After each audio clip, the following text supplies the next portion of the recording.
श्री शिवाय नमस्तु भीम हर हर महादेव। स्वागत है आपका हमारे सनातन धर्म का संसार ओम पर। दोस्तों, आप सभी को पता है कि कल से शुरू हो रहे हैं चैत्र के नवरात्र, जो कि बहुत ही ज्यादा खास और पवित्र होते हैं। अगर आपके घर में धन को लेकर के काफी सारी समस्या है, कर्जा बढ़ता चला जा रहा है, व्यापार अच्छा नहीं हो रहा है, परिवार में धन की उन्नति मात्र भी नहीं हो रही है, न तो मात्र आम के 11 पत्तों से आपको ये उपाय करना होगा। इस नवरात्र में आपकी किस्मत ऐसी चमकेगी, आपने सोचा नहीं होगा। आपके जीवन में कभी भी धन की कमी नहीं आने वाली है। पूज्य गुरुजी की कथा से सुनकर के और समझ करके पूरे उपाय को बड़े ही विस्तार से बताऊंगा, परंतु उससे पहले आप सबसे एक छोटी सी प्रार्थना कि जो लोग पहली बार आए हैं, चैनल को सब्सक्राइब जरूर कीजिएगा और वीडियो को लाइक करके देव आदि देव महादेव जी का कोई सा भी प्यारा नाम कमेंट बॉक्स में लिखना मत भूलिएगा। इस पूरे वीडियो के अंदर हम लोग 3 महाउपायों के बारे में बात करेंगे, जो कि आपको के दिन यानी कि चैत्र नवरात्र में करने ही करने हैं।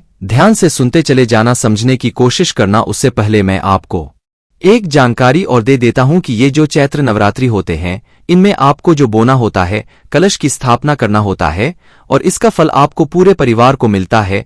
उस परिवार की उन्नति होने से कोई नहीं रोक सकता। माता रानी जो होती है ना, वो आपके घर के भंडार सदैव भरे रखती है। तो जिसको भी कलश किस तरीके से करना है, जवारे कैसे बोना है, उसके लिए मैंने एक वीडियो डाल दिया है, जाकर के जरूर देखिएगा। आपके पास में अभी भी समय है, आप कलश की स्थापना कर सकते हैं। किस समय करना है, शुभ मुहूर्त, शुभ समय, सब कुछ मैंने उसके अंदर बताया हुआ है। अब बात कर लेते हैं पहले वाले उपाय की। देखिए, पहला वाला उपाय है कि अगर आपके घर में धन को लेकर के काफी सारी समस्या आ रही है, आपने सारे उपाय कर लिए, आपने सोमवार, अष्टमी कर ली, प्रदोष, व्रत कर लिया, शिवरात्रि कर ली, आपने सब कुछ करके देख लिया, लेकिन धन की समस्या आपके जीवन से नहीं हो रही है, कर्जा तक लेने की नौबत आ चुकी है, व्यापार आपका अच्छे से नहीं चल रहा है, जिस कार्य में आप हाथ डाल रहे हो उसमें भी सफलता नहीं मिल रही है ना, तो नवरात्र में आपको धन की कमी को दूर करने के लिए और माता लक्ष्मी जी को अपने घर में निवास कराने के लिए एक छोटा सा उपाय, आम के 11 पत्तों वाला उपाय करना है। देखिएगा, उपाय को थोड़ा सा समझने की कोशिश करना। पूज्य गुरुजी ने जैसा बताया था, बिल्कुल वैसे ही आपको करना है। आपको चाहिए होंगे आम के, किस तरीके के आम के पत्ते चाहिए, जो आपको ऐसे हरे हरे दिख रहे हैं, सुंदर सुंदर से ऐसे आम के हरे पत्ते। लेकिन आपको यहाँ पर हरे पत्ते से उपाय नहीं करना है। ये जो हरे पत्ते जिस डाली पर लगे हुए हैं ना, जिसको मैं लाल कलर से बना रहा हूं, ये वाली डाली आपको चाहिए, ठीक है, जिस पर पत्ते लगे हुए हो, ऐसी कोमल वाली डाली आपको इस तरीके से चाहिए। मैं एक बार फिर बता देता हूं, ये वाली, ठीक है। और इस तरीके से लेकर के आपको इस 11 टुकड़े करने हैं।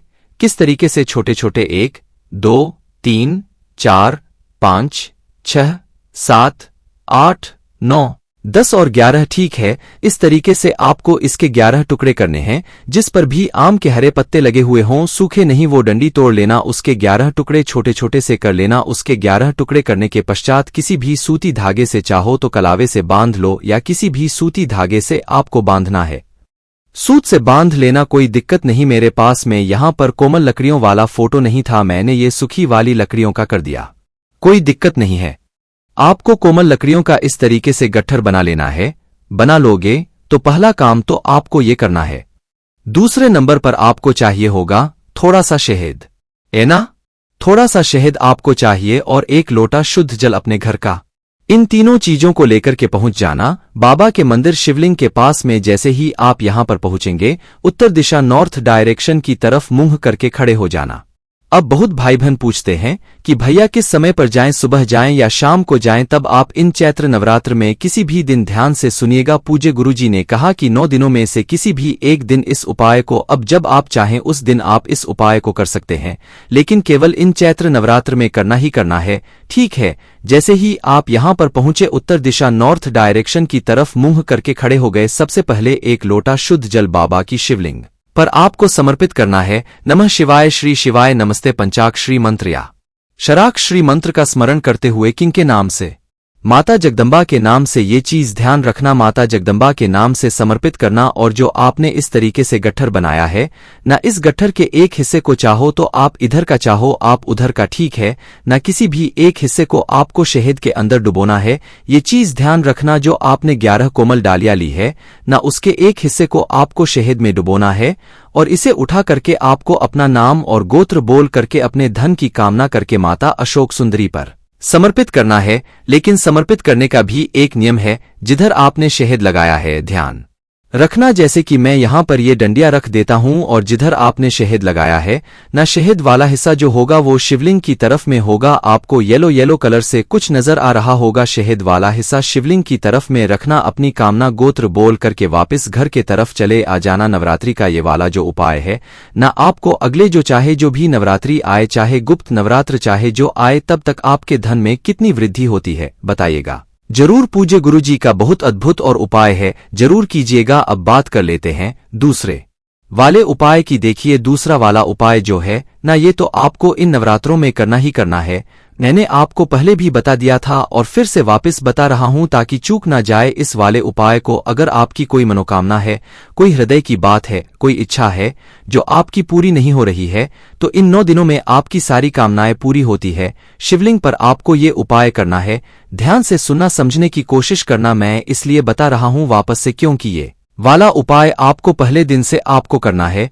आपको क्या चाहिए, फूल, कितने फूल चाहिए, कौन से फूल चाहिए, सबकी जानकारी मिलेगी। ध्यान रखना, सबसे ध्यान से सुनिएगा। आपको जो फूल मिल जाए, गेंदे के फूल मिल जाए, गेंदे के ले लेना। गुलाब के मिल जाए, गुलाब के ले लेना। 9 दिन लगातार आपको ये उपाय करना है। पहले दिन जब आप जाएंगे आपको कोई से भी 9 फूल लेना है, लेकिन ऐसा मत करना कि आपने 4 फूल कोई दूसरे ले लिए, 4 फूल कोई दूसरे ले लिए, 1 फूल कोई दूसरा ले लिया। ये जो 9 फूल होंगे ना, सारे सैम होने चाहिए। या तो सारे के सारे आप गेंदे के ले लो, सारे के सारे आप गुलाब के ले लो, कोई से भी, लेकिन 9 के 9 फूल एक जैसे होने चाहिए। और 1 लोटा शुद्ध जल अपने घर का ले लेना, एकदम ताजा जल। इसे लेकर के पहुंच जाना बाबा के मंदिर शिवलिंग के पास में। जब आप नवरात्र के पहले दिन किसी भी समय पर उत्तर दिशा नॉर्थ डायरेक्शन की तरफ मुंह करके यहां पर खड़े हो जाना। पहले 1 लोटा शुद्ध जल बाबा के शिवलिंग पर समर्पित करना। नमः शिवाय, श्री शिवाय नमः पंचाग श्री मंत्र का स्मरण करके, और जितने भी 9 फूल है ना, उन 9 फूलों को आपको शिवलिंग पर श्रृंगार करना है। सभी जगह पर आपको इस तरीके से सजा देना है, अपनी कामना कह करके नमः शिवाय मंत्र का जाप करते हुए। तो पहले दिन जब आप जाएंगे तब आपको 9 फूल समर्पित करने हैं। दूसरे दिन जब आप जाएंगे तब इसमें 9 जोड़ लीजिए, 18 फूल समर्पित करने हैं। तीसरे दिन जब आप जाएंगे तब आपको 27 फूल समर्पित करने हैं। घबराइएगा नहीं, ये 405 फूलों वाला उपाय है जो मैं हर नवरात्रि पर आपको बताऊं। चौथे नंबर पर आपको चाहिए होंगे 36 फूल। 5वें दिन आपको चाहिए होंगे कितने, इसमें फिर से वापस 9 जोड़ लो। 9 जोड़ेंगे तो इसके अंदर आ जाएंगे 45 फूल। फिर छठे दिन जब आपको चाहिए होंगे 54 फूल। 7वें दिन जब आप जाओगे तब आपको चाहिए होंगे 63 फूल। 8वें दिन जब आप जाओगे तब आपको चाहिए होंगे 72 फूल। और जब 9वें दिन जाओगे तब आपको चाहिए होंगे पूरे 81 यानी कि 81 फूल। इन सबको जब आप जोड़ोगे तो टोटल दिनों में आपको 405 फूल चढ़ाने हैं। उसका भी क्रम, ये चीज ध्यान दीजिएगा। पहले दिन आप जो 9 फूल लेकर के गए हो, दूसरे दिन भी वही वाले फूल होने चाहिए पूरे के पूरे दिन। यानी कि अगर पहले दिन आपने सारे फूल गेंदे के लिए हैं ना, तो बाकी 9 दिन आपको गेंदे के फूल लेने हैं। अगर पहले दिन आपने गुलाब के लिए हैं तो आपको 9 के 9 दिन गुलाब के फूल लेने हैं। चाहे कितनी भी बड़ी मनोकामना क्यों ना हो, इन 9 दिनों में आपकी निश्चित पूरी होती है। पूज्य गुरु जी का बहुत अद्भुत और उपाय है, जरूर कीजिएगा।